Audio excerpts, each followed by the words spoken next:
Well, another year of Central Texas sports has come and gone, and Parker 2023 was once again one for the books. Yeah, Eric, plenty of team titles, individual accomplishments, and everything in between summed up the year that it was in the Central Texas sports scene. And it started on the basketball court, where there was plenty of success to go around at both the college and high school level, starting right here in Waco at Baylor, where both basketball teams once again made the NCAA tournament, continuing the recent run of success for both Nikki Collin and Scott Drew. And Parker, the Bears weren't alone in those winning ways, with Cliff Carroll's crew making the NCAA tournament once again in 2023, which included another trip for the UMHB men's basketball program to the Sweet 16. Then in the high school ranks, there was plenty of success to go around, which included 3 Central Texas programs that ended the season in San Antonio, where the Fairfield girls and Ellison boys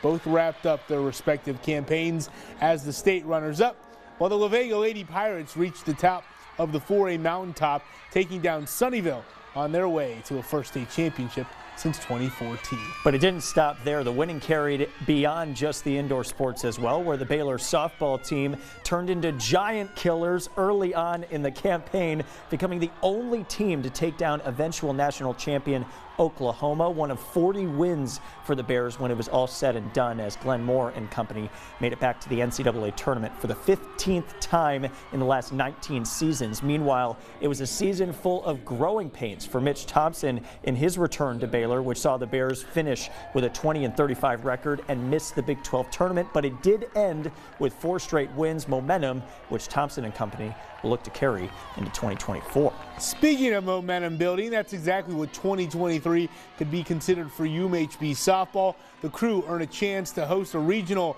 for the first time in program history, coming up just a single win short of advancing to the Super Regionals as well. While at the high school level, plenty of Central Texas representation in Austin at the end of the season, where the Crawford softball team made the trip for the 4th straight season, while both Abbott and China Spring Baseball brought home state championships. And from there we go to the fall sports, where once again the Baylor volleyball team made a trip to the NCAA tournament, advancing to the second round in a season where the Bears roster didn't include a single senior, as Ryan McGuire and company certainly have a bright future in front of them. But on the football field, 2023 could certainly be considered quite the disappointment for Dave Aranda's team, as the Bears lost 7 of their last 8 home games and ended the season on a 5-game losing streak with a 3-9 overall record, which in the end didn't cost Dave Aranda his job, but did result in a major shift in the football staff, specifically on the offensive side of the ball, where Jake Spavital is the newest play caller, replacing Jeff Grimes, who is now in Kansas after getting fired last month. And that disappointment of the football season also made its way down to Belton, where UMHB failed to make the postseason and finish with the program's lowest win total in a non-COVID season since 1999. Meanwhile, at Texas A&M, while the Aggies improved from 4 wins to 8, it wasn't enough to save Jimbo Fisher's job, as A&M replaces him with a familiar face in the form of his former defensive coordinator, Mike Elko, who made the move from Duke back to College Station, this time as the head coach, a role which he will take over fully on the field following the Aggies' appearance in the Texas Bowl against Oklahoma State on Wednesday. And speaking of the postseason, it was a busy one once again for Central Texas high school football teams, which saw plenty make their way into the state rankings this past season, and 2 in Oglesby and Mart finish as the second best teams